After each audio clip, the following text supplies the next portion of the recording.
اس باغ میں ہر چیز کی اجازت دے دی گئی. اچھا لیکن ان کے باہمی مواصلت کے تعلق پر پابندی لگا دی. ٹھیک. وہ میاں بیوی ہیں، بے حیائی کہاں سے وجود میں آ گئی؟ اچھا اچھا یعنی وہ قرآن مجید تو یہ کہتا ہے کہ ان پر ان کی شرمگاہوں کی یہ حقیقت ہی اس کے بعد واضح ہوئی. بدت لہما سواتہما، اور پھر یہ کہتا ہے کہ ابلیس کے پیش نظر یہ تھا کہ ما وریا عنہما من سواتہما. آدم علیہ السلام کو جب اللہ تعالیٰ نے بھیج دیا، بھیجنے کے بعد ان سے غلطی ہو گئی.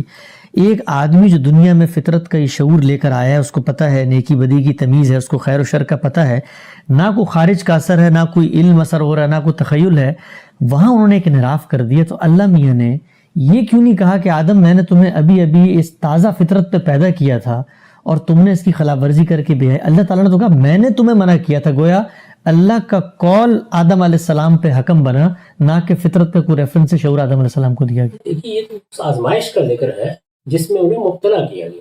اس کا فطرت سے کیا تعلق؟ یعنی بے حیائی کا عمل تو ہو گیا. بے حیائی اور حیا کہاں سے زیر بحث آ گئی وہاں پہ؟ یعنی آدم علیہ السلام یا آدم و حوا ہے، ان کو ایک جگہ اللہ تعالیٰ نے رکھا ہے. جی ان کو رکھا ہے کہ باشعور انسانوں کی حیثیت سے رکھا ہے. ٹھیک.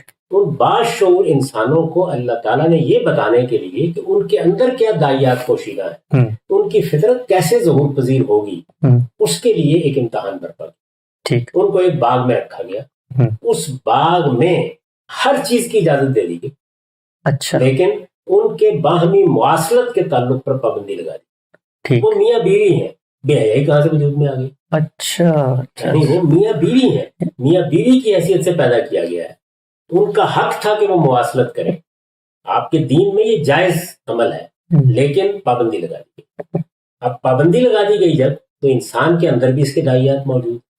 یہ اپنی ذات میں کوئی گناہ کی چیز نہیں. پابندی اسی طرح لگائی گئی جس طرح میاں بیوی کے تعلق پر رمضان کے روزوں میں پابندی لگا دی جاتی ہے. یہ اللہ کے حکم سے لگتی ہے نا، تو یہ ابتلا کا حکم ہوتا ہے. اچھا. یعنی اللہ تعالیٰ انسانی فطرت میں جو داعیات موجود ہیں، چونکہ اس کے ساتھ انسان کو ارادہ و اختیار بھی دیا گیا ہے، تو بعض اوقات فطرت کے کسی بدیہی تقاضے پر پابندی لگا دی. تو یہ پابندی ان پر لگا دی گئی. جب یہ پابندی ان پر لگائی گئی تو اب کیا ہوا؟ اب یہ ہوا کہ ان کے اندر جو یہ خواہش موجود تھی کہ ہم وجود پذیر ہو گئے. اب یہ دیکھیے انسانی فطرت ظہور کر رہی ہے، ہمیں ابدیت ملنی چاہیے. انسان کی فطرت کا اگر آپ مطالعہ کریں، سوال کیا تھا نا آپ نے کہ فطرت کیا چیز ہے، اسی فطرت کا ایک پہلو یہ ہے کہ ایک ایک انسان ابدیت کا خواہاں ہے. وہ اپنی فطرت میں اس کا تقاضا لے کے آئے، وہ کبھی مرنا نہیں چاہتا. اب کیا ہوا؟ اب یہ ہوا کہ ابلیس نے، جو ان کا دشمن ہو چکا تھا، انہیں آ کے ترغیب دینا شروع کی. قسمیں کھائیں، قرآن بیان کرتا ہے، اور ان سے یہ کہا کہ میں تمہارا خیر خواہ ہوں. یہ جس چیز سے تمہیں روکا گیا ہے، یہ اصل میں اسی ابدیت کی راہ میں رکاوٹ ڈالتی گئی. اچھا. تم یہ کام کر ڈالو گے تو ہمیشہ زندہ رہو. اور یہ بات ساری جھوٹ نہیں. ہم اصل میں اسی مواصلت اور مقاربت کے نتیجے میں صدیوں سے زندہ ہیں. اصل بڑی ہے سر. یعنی انسان کو بحیثیت انسان، آدم کو بحیثیت آدم دیکھیں تو ایسا ہی ہے. تو اس نے کیا کہا؟ سورہ طٰہٰ میں بیان کیا ہے کہ اس نے آ کے قسمیں کھا کے کہا کہ تم اس درخت کا پھل کھا رہے ہو. یہ درخت بالکل اسی معنی میں ہے جس طرح آپ شجرہ نسب بولتے ہیں. جی. یعنی اصل میں یہ وہ درخت ہے کہ جس سے نسلیں پھوٹنی ہیں. تو تم اس کا پھل کھا لو، اس کا ایک نتیجہ نکلے گا، وہ یہ کہ تم فرشتوں کی طرح ابدی پہ. وہاں جو فرشتے کہا گیا ہے تو وہاں یہ نہیں کہ تم فرشتے بن جاؤ گے، مطلب اپنے موجودہ وجود پہ وہ خصائص پیدا کر لو گے جو فرشتوں کے، تو ابدیت حاصل ہو جائے گی تمہیں، ہمیشہ ہمیشہ کے لیے رہو گے. اب ظاہر ہے کہ اسی طریقے سے انسان اللہ کے حکم کی خلاف ورزی کرے. تو فطرت تو یہی تھی کہ وہ مقاربت کرے. اچھا صحیح. کیا چیز خلاف فطرت تھی؟ اللہ نے چونکہ روک رکھا ہوا تھا تو انہوں نے یہ کیا. یہ پہلا موقع تھا. اور آپ دیکھیں کبھی کہ اب بھی انسان جب پہلی مرتبہ اس عمل سے گزرتا ہے یا پہلی مرتبہ اس احساس اور شعور سے دوچار ہوتا ہے تو وہی صورت پیدا ہوتی ہے. جب وہ ہوا تو اس کے بعد ہیجان کی کیفیت دور ہوئی تو وہ شرم کا احساس پیدا ہوا. اب قرآن مجید وہاں تو اللہ تعالیٰ بھی خطاب ہی نہیں کر رہا. آپ دیکھیں قرآن مجید کے مختلف مقامات میں، یعنی ایک امتحان میں ڈالا گیا ہے. وہ شرم کا احساس آپ سے آپ پیدا ہوا اس لیے کہ وہ اندر موجود تھا. لوگ یہ کہتے ہیں آدم علیہ السلام نبی تو ہو سکتا ہے اللہ نے وہی کر کے شرم کا احساس اسی وقت دلا دیا اور ذکر نہ کیا. وہ تو بھی میری نہیں ہے، وہ تو اس توبہ کے بعد استفاء میں ملے گی. اچھا، ابھی تو انسان کی حیثیت سے انہیں بتایا جا رہا ہے کہ وہ اپنی کیا فطرت لے کے آئے ہیں، اس کا ظہور کیسے ہوگا. اسی فطرت کا ظہور ہوا ہے.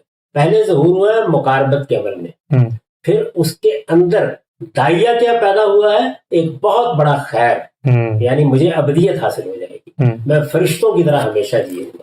یہ سب فطرتی کا ظہور ہو رہا ہے. اس کے بعد آگے کیا ہے، جیسے ہی یعنی ان اعضاء سے وہ واقف تھے، رفع حاجت کے لیے تو یہ اعضاء استعمالی ہوتے ہیں. ہمارے یہاں بھی 5 7 10 سال تک بچے جب دیہات میں کھیلتے تھے تو ان کے اندر شعور نہیں ہوتا اس بات کا، لیکن جیسے ہی جنس کا داعیہ پیدا ہوتا ہے تو پھر ان کے ڈھانپنے کا جذبہ پیدا ہوتا ہے انسان کے اندر. ایسے ہی ہوا. قرآن مجید کہتا ہے کہ جیسے ہی ہوا، اور اب یہ دیکھیے یہ محض استعداد ہے. استعداد میں تو یہ ہونا چاہیے تھا کہ جیسے یہ شعور پیدا ہوا یا احساس پیدا ہوا کہ یہ کیا ہوا تو آواز آتی کہ پتوں سے ڈھانپ دو اپنے آپ. نہیں، انہوں نے خود فیصلہ کیا تفق یکسفان علیہم من برق الجنہ. تو اب کیا ہوا، یہ استعداد نہیں تھی محض، پورا شعور پیدا ہوا. اس شعور کے بعد عمل بھی پیدا ہو گیا. آپ اس کو علم میں بدل دیں، یعنی وہ حیا کا احساس لے کے آئے ہیں. حیا کا یہ احساس جنسی عمل کے ساتھ وابستہ ہے. جس وقت یہ پیدا ہوتا ہے تو انسان کے اندر جنسی اعضاء کو ڈھانپنے کا داعیہ پیدا ہوتا ہے. یہی حیا کی حقیقت ہے اس معاملے میں. اور پھر انسان کیا کرتا ہے، وہ اپنے گرد و پیش میں دیکھتا ہے. اب تو ہمیں بہت اعلیٰ درجے کے لباس میسر ہیں، تو اس وقت جو چیز میسر تھی وہی پتے درختوں کے، ان سے انہوں نے اپنے جسم کو ڈھانپنا شروع کر دیا. تو یہ جو عمل انہوں نے کیا، یہ سارا کا سارا عمل ہونے کے بعد تنبیہ کی گئی کہ یہ تم نے میرے حکم کی خلاف ورزی کی ہے. انہوں نے اس پر توبہ کی، پھر نبوت کی. ٹھیک. اس پر یہ سوال ہے کہ ہم یہ کیوں نہیں کہہ سکتے کہ یہ جو شعور جس کو آپ کہتے ہیں فطرت کا شعور اندر موجود تھا، وہ محض 2 کیٹیگریز کو الگ الگ جاننے کی ایک استعداد یا ایک صلاحیت تھی کہ پہلے ایک فیکلٹی کا ظہور ہوا کہ بے حیائی کر دی، اور پھر ایک دوسری فیکلٹی کا ظہور ہوا، یعنی فطرت کا جو شعور ان کے اندر تھا اس میں کوئی معیار مقرر نہیں تھا. پہلے بے حیائی ہوئی اور پھر اس کے بعد انہوں نے چھپا لیا، یعنی ایک چیز اچھی تھی ایک چیز بری تھی، ایک کا ارتکاب یہاں کیا دوسری کا وہاں کیا. کوئی معیار نہیں تھا کہ غلطی ہوئی ہے تو اب بہتری کی طرف میں نے جانا ہے. شعور کہاں اس میں معیار کی بحث کہاں سے پیدا ہو گئی؟ یعنی جب ہم نے یہاں یہ بات کہی تھی کہ جس وقت انہوں نے ایک فعل کا ارتکاب کیا جس سے اللہ تعالیٰ نے انہیں روکا تھا، یہ بتایا کہ اس فعل کی نوعیت کیا تھی، اس کے لازمی نتیجے کے طور پر جیسے اب ہمارے اندر شرم کا داعیہ پیدا ہوتا ہے، بالکل اسی طرح پیدا ہوا. اور شرم کا داعیہ پیدا ہونے کے بعد محض یہ نہیں ہے کہ داعیہ پیدا ہوا، انہوں نے آسمان کی طرف منہ اٹھا کے دیکھا کہ اب کیا کریں، نہیں، اس کے بعد انہوں نے کچھ کیا. قرآن مجید نے اس کو بیان کیا ہے، متفق یکسفان علیہم من برق الجنہ. تو اس طرح گویا ایک داعیے کا موجود ہونا، اس کا خارجی تحریک کے نتیجے میں پیدا ہو جانا، اور پھر اس کے بعد اس داعیے کے لازمی نتیجے کے طور پر انسان کو کیا کرنا چاہیے، یہ سب کچھ ظہور میں آ گیا. لیکن ہم سے جب ہم کہتے ہیں کہ داعیہ پیدا ہوا تو یہ بھی تو کہا جا سکتا ہے کہ جب اللہ نے روکا تھا کہ جنسی عمل نہیں کرنا تو اسی وقت روک دیا ہو کہ بے لباس بھی نہیں ہونا. تو یہ جو ظہور میں آیا یہ اصل میں خدا کے اسی حکم کو ان کو یاد آ گیا ہو کہ اب جس طرح غلطی یہ کر دی تو اب مجھے چھپانا بھی چاہیے، اس کا بھی حکم دیا گیا ہوگا. تو پھر یہ حکم بیان ہونا چاہیے تھا قرآن مجید میں، پہلی بات. دوسری یہ کہ پھر اس کے اوپر عمل بھی پہلے ہی مرحلے میں ہو جانا چاہیے تھا. یعنی قرآن مجید تو یہ کہتا ہے کہ ان پر ان کی شرمگاہوں کی یہ حقیقت ہی اس کے بعد واضح ہوئی، بدت لہما سواتہما. اور پھر یہ کہتا ہے کہ ابلیس کے پیش نظر یہ تھا کہ ما ورع عنہما من سواتہما، جو چیز ان سے چھپا دی گئی ہے. یعنی ہوتا کیا ہے، بطور ایک رفع حاجت کے آلات کے تو ہم سب اس سے واقف ہوتے ہیں، بچے بھی واقف ہو جاتے ہیں، لیکن یہ کہ ان کے اندر جنسی داعیہ چھپا ہوا ہے اور یہ اس کے آلات بھی ہیں، یہ چیز وقت کے ساتھ نمایاں ہوتی ہے. اس میں خارجی تحریک بھی کام کرتی ہے، وہاں بھی اس تحریک نے کام کیا ہے. یعنی جب وہ یہ معاملہ کر بیٹھے، کیسے کر بیٹھے؟ شیطان کے ورگلانے پر. یہ دیکھیے خارجی تحریک آئی، اسی طریقے سے آئی. جب آئی تو اس نے اندر چھپے ہوئے جنسی جذبے ہی کو ابھارا. جب وہ ابھرا تو اس فعل تک پہنچ گیا جس تک وہ اب بھی پہنچتا ہے. ہیجان کی کیفیت جیسے ہی دور ہوئی تو ایک احساس پیدا ہوا. قرآن مجید نے تو اس کی ایک ایک مرحلے کو بیان کر دیا ہے. تو اس میں یہ بات کس اصول پر کہی جائے گی کہ پہلے ہی بتا دیا گیا تھا، پھر پہلے یہ کام ہو جانا چاہیے تھا، پہلے مرحلے ہی میں ان کو کوئی لباس پہن لینا چاہیے تھا، کوئی پتے اٹھا کے رکھ لینے چاہیے تھے. اس موقع کے اوپر جب قرآن اس کو بیان کرتا ہے کہ جب ان پر یہ حقیقت واضح ہوئی تو طفق یکسفان علیہم من برق الجنہ، یہ قرآن کا اپنا بیان ہے۔ تو ہم سب، لیکن جب ہم یہ کہتے ہیں کہ انہوں نے اپنے آپ کو چھپا لیا اپنی شرمگاہوں کو اس کیفیت کے بعد، تو جس کو آپ شرم اور حیا سے تعبیر کر رہے ہیں کہ جذبہ تھا اس کا یہاں ظہور ہوا، تو کوئی تو یہ بھی کہہ سکتا ہے کہ مثلا شرم حیا نہیں تھی، خوف تھا اور سمجھ میں نہیں آیا کیا کرنا ہے تو انہوں نے شرمگاہیں چھپانی شروع کر دی۔ بہت اچھی بات ہے، تو پھر منہ کے اوپر لینے چاہیے تھے پتے اتار کے، یعنی وہ زیادہ بہتر جگہ تھی لینے کے لیے، منہ چھپا لینا چاہیے تھا خوف کے مارے۔ مطلب یہ ہے کہ اس طرح کے قیاسات کی ہے کوئی گنجائش؟ قرآن مجید سورہ اعراف میں ذرا پڑھیے آپ نکال کے، اس کے بعد پوری تفصیل بیان کرتا ہے کہ دیکھو شیطان اسی طرح آئے گا، تمہارے اندر میں نے ایک لباس التقویٰ رکھا ہے، یہ اس لباس کو اتروا لینا چاہتا ہے، یہ تمہاری اولاد پر بھی اسی طریقے سے حملہ آور ہوگا، اس کے معاملے میں محتاط رہنا۔ وہ پوری بات بیان کرتا ہے، تو اس کے بعد یہ نتیجہ کیسے نکلے گا؟ یہ نتیجہ کوئی باہر بیٹھ کے نکالنا چاہتا ہے تو نکالے۔ اس میں تو توحید کے معاملے میں بھی لوگوں نے یہ نتیجہ نکال لیا کہ یہ کوئی چیز نہیں جس سے انسانیت کی ابتدا ہوئی ہے، انسانیت کی ابتدا تو شرک سے ہوئی ہے، اور شرک کا باعث کیا چیز بنی ہے؟ وہ خوف کا داعیہ بنا ہے۔ تو پھر اس دنیا سے نکل جائیے نا۔ ہم مذہبیات میں جب داخل ہوں گے تو قرآن مجید کو دیکھیں گے کہ وہ کیا بات بیان کر رہا ہے۔ تو ہم سب یہ بات چلیں اگر مان بھی لیں، اس طرح آپ یہ بیان کر رہے ہیں کہ یہ شعور کے اندر یہ حیا کا جذبہ موجود تھا جس کا ظہور ہوا، لیکن ہم بھی دیکھتے ہیں کہ آدم علیہ السلام تو پہلے انسان ہے دنیا میں، نہ کوئی خارج میں علم ہے، نہ کوئی اثرات ہیں، نہ کوئی اور ان کے اس تصور یا فطرت کی روشنی کو مس کرنے کی کوئی چیز موجود ہے۔ ہم آج کے دور میں مثلا کسی انسان کو یہ بتائیں کہ آدم علیہ السلام میں فطرت کا شعور ہوا تھا تو اس کا فائدہ کیا؟ وہاں تو وہ خالص آدمی تھے، ہمارے پیچھے تو یہ سب خیالات اور مغربی فلسفے اور یہ نظریات، فطرت ہوتی کیا، یہ بحثیں، تو وہ پوائنٹ آف ریفرنس تو نہیں بنتے نا آدم علیہ السلام پر۔ ہم تو اس سے پہلے گفتگو کر چکے کہ جب لوگ ہمارے ساتھ گفتگو کریں گے تو ہم وہاں سے بات شروع کریں گے جہاں پہ عقلی مقدمات موجود ہیں۔ وہاں ہم نے بڑی تفصیل سے یہ بات کی ہے کہ انسان کے تمام علوم کی اساس یہی ہے، انسان کا حادثہ اخلاقی، انسان کی حصے جمالیات، یہ سب وہ چیزیں ہیں جن کا اب بھی ظہور ہوتا ہے۔ تو یہ بحث تو ہم بڑی تفصیل کے ساتھ کر چکے ہیں، وہاں آدم علیہ السلام کو لے کے جائیں گے کیوں؟ جب یہ سوال مذہبیات کے دائرے میں ہوگا تو پھر یہ بتایا جائے گا کہ اللہ تعالیٰ نے قرآن مجید میں اس کی یہ داستان بیان کی ہے، اور اس طرح اس نقطہ نظر کا ابطال کر دیا ہے اپنے اس علم کی بنیاد پر جو خالق ہی کو ہو سکتا تھا کہ انسان کوئی صفحہ سادہ نہیں ہے، بلکہ وہ یہ سارے احساسات لے کے آیا ہے، اس کا شعور لے کے آیا ہے، خیر و شر کو پہچانتا ہوا آیا ہے۔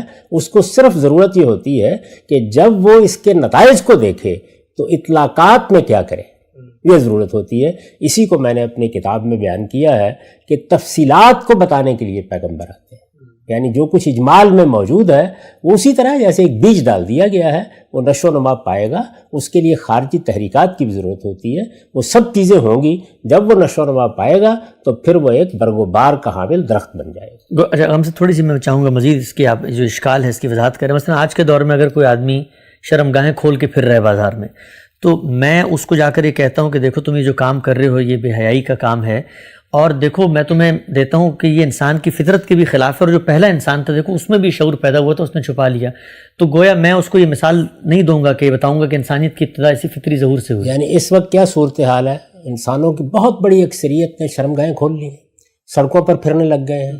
وہ بات یاد کیجئے جہاں سے ہم نے فطرت کی بحث شروع کی تھی کہ انسان اپنے باطن میں ایک چیز کو محسوس کرتا ہے، یہ اس کا موضوعی احساس ہے۔ اس احساس کے بعد وہ استقراء کے عمل سے گزرتا ہے۔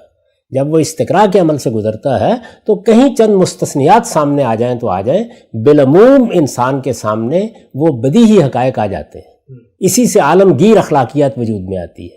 اس کے اطلاقات میں بعض موقعوں کے اوپر اختلاف کیا جا سکتا ہے، تو ہم وہیں سے اپروچ کریں گے۔ یہ پوری دنیا آدم کا قصہ سناتی ہے۔ دنیا بھر میں جو کچھ بھی ہوتا ہے اخلاقی اصولوں کے اوپر آپ گفتگو کرتے ہیں، ان کی بنیاد پر آپ کسی کا محاسبہ کرتے ہیں، ان کی بنیاد پر آپ جزا و سزا کا نظام قائم کرتے ہیں، ان سب چیزوں کے لیے کسی حوالے کی ضرورت نہیں پڑتی۔ یہ تو بات اس وقت شروع ہوئی تھی کہ اچھا اب ہم یہ دیکھتے ہیں کہ مذہبی متون کس طرح سے اس معاملے کو دیکھتے ہیں۔ یعنی یہ گویا جو کچھ ہماری فطرت کا شعور تھا اس کی اللہ تعالیٰ کی طرف سے تصویب ہے۔ یہ واضح ہو گیا کہ انسانیت کی ابتدا قرآن مجید کے بیان کے مطابق ایسے ہی ہوئی، اور اس میں وہ ربط بالکل واضح ہو جاتا ہے کہ یوں نہیں ہے کہ انسان نابینا تھا، وہ کچھ دیکھ نہیں سکتا تھا، وہ کچھ سن نہیں سکتا تھا، اس میں کوئی بصیرت نہیں تھی، اس میں کوئی شعور نہیں تھا، نہ خیر سے واقف تھا نہ شر سے واقف تھا، نہیں وہ ان چیزوں سے واقف تھا لیکن بالاجمال واقف تھا۔ اس اجمال کو تفصیل میں ڈھالنے کے لیے وحی کا سلسلہ شروع کیا گیا، اور پہلے انسان سے شروع کر دیا گیا۔ اس کا جواب میں دے چکا ہوں کہ پہلے ہی انسان سے کیوں شروع کیا گیا، لیکن شروع کر دیا گیا۔ تو یہاں صورتحال یہ نہیں ہے کہ ہم اس پر استدلال کر رہے ہیں کہ انسان کے پاس جو فطرت میں ہدایت موجود ہے اس میں اللہ تعالیٰ نے اس کو چھوڑ دیا تھا۔ وحی کا سلسلہ پہلے دن شروع ہوا، آدم علیہ السلام سے شروع ہوا، اور وہ سلسلہ کس انسان کے لیے شروع ہوا؟ شعور رکھنے والے انسان کے لیے شروع ہوا، خیر و شر کو پہچاننے والے انسان کے لیے شروع ہوا۔ چنانچہ یوں نہیں ہے کہ ایک ایک چیز وحی نے آ کے بتائی، یوں ہے کہ جو کچھ انسان بالاجمال جانتا تھا اس کے اطلاقات کے بارے میں رہنمائی کی، اس کی تفصیلات کے بارے میں رہنمائی کی۔ اس وقت بھی آپ الہامی کتابوں کو پڑھیں تو وہ اسی طرح خطاب کرتی ہیں۔ ٹھیک ہے ہم صاحب، اچھا یہ جو بنیادی سوال تھا، ظاہری بات ہے کہ یہ جو دین فطرت کا نقطہ نظر پیش کرتا ہے اس کو تو ابھی ہم زیر بحث لائیں گے آپ سے، یعنی یہ سوال یہاں سے اٹھا تھا کہ یہ ایک مقام ہے جو اس تصور کے خلاف پیش کیا جا سکتا ہے یا پیش کیا جاتا ہے کہ نہیں فطرت کا شعور کچھ نہیں ہے، حکم الہی سب کچھ ہے۔ میرا سوال اب آپ سے یہ ہے، جو ہمارا مرکزی سوال ہے، جو بالکل لوگوں کی طرف سے اعتراض کے طور پہ سامنے آتا ہے، کہ یہ جو پوری بحث تھی، عقل ہماری تقاضا کرتی ہے انسان کی ساخت، اس کی فطرت جس پہ اس کو بنایا گیا ہے اس کا جائزہ لیں، ہمارا داخل، ہمارا تجربہ، ہمارا استقرار سب اسی کی گواہی دیتا ہے۔ آدم علیہ السلام کے اس قصے کی ابتدائی روشنی میں بھی بات سامنے آتی ہے، لیکن جب کوئی اصول بیان کیا جاتا ہے تو وہ کسی واقعے سے ضمنی طور پہ استنباط کر کے نہیں ہوتا، اس کے لیے کوئی واضح اسٹیٹمنٹ ہونی چاہیے۔ تو کیا قرآن مجید کے اندر فطرت کی اس چیز کو ریفرنس بنانے کے لیے کوئی دو اور دو چار کی طرح واضح اسٹیٹمنٹس بھی ہیں، قرآن کے کوئی ایسے متعین مقامات بھی ہیں؟ ایسا ہی ہے، یعنی وہ ساری چیزیں قرآن مجید میں موجود ہیں۔ میں نے پہلے بھی عرض کیا تھا کہ جب میں مذہب پر گفتگو کروں گا تو پھر میں بتاؤں گا آپ کو کہ اللہ کی کتاب اس معاملے کو کیسے پیش کرتی ہے۔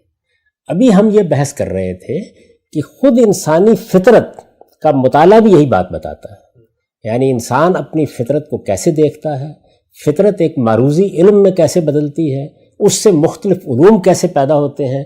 اب جو لوگ یہ کہہ رہے ہیں کہ مذہبی احساس اس طرح پیدا نہیں ہوتا، وہ حقیقت میں ایک ایسی بات کہہ رہے ہیں کہ جو بالکل خود انسانی فطرت کے خلاف ہے۔ یعنی سماجیات کی بنیادیں موجود ہیں، عمرانیات کی بنیادیں موجود ہیں، حیاتیات کی بنیادیں موجود ہیں، سائنسی تحقیق کی بنیادیں موجود ہیں، اس کے سوالات بھی انسان پیدا کرتا ہے، علم میں بدلنے کی صلاحیت بھی رکھتا ہے، اپنی ماضی کی میراث سے فائدہ اٹھا کے اپنے علم کو مزید آگے بڑھانے کی حیثیت بھی رکھتا ہے، اس میں ارتقاء کا ایک سفر بھی طے کرتا ہے۔ اگر نہیں کرتا تو اخلاقی مقدمات کے بارے میں یہ نہیں کرتا۔ اس استثناء کو تو خود لوگوں پر واضح ہونا چاہیے۔ تو میں نے یہ بتایا تھا کہ پوری انسانیت کا اگر آپ مطالعہ کریں تو اخلاقی احساس بھی اپنے نتائج کے لحاظ سے ایک عالمگیر حقیقت بن چکا ہے، معروضی حقیقت بن چکا ہے، یعنی اقدار کوئی ایسی چیز نہیں ہے کہ جو کہیں پڑی ہوئی ہیں، یہ صرف ان کے اطلاقات ہوتے ہیں جن میں اختلافات کی مثالیں دے کے لوگ اس کی نفی کرتے ہیں، وہ چیز ہر علم میں پائی جاتی ہے۔ اور یہ عرض کر دیا تھا کہ یہی بات قرآن مجید کہتا ہے، یعنی اگر یہ قرآن مجید نہ کہتا تو پھر میں اس کو مذہبیات میں پیش نہ کرتا، یعنی پھر یہ عقلیاتی کی بحث رہتی۔ قرآن بھی یہی بات کہتا ہے۔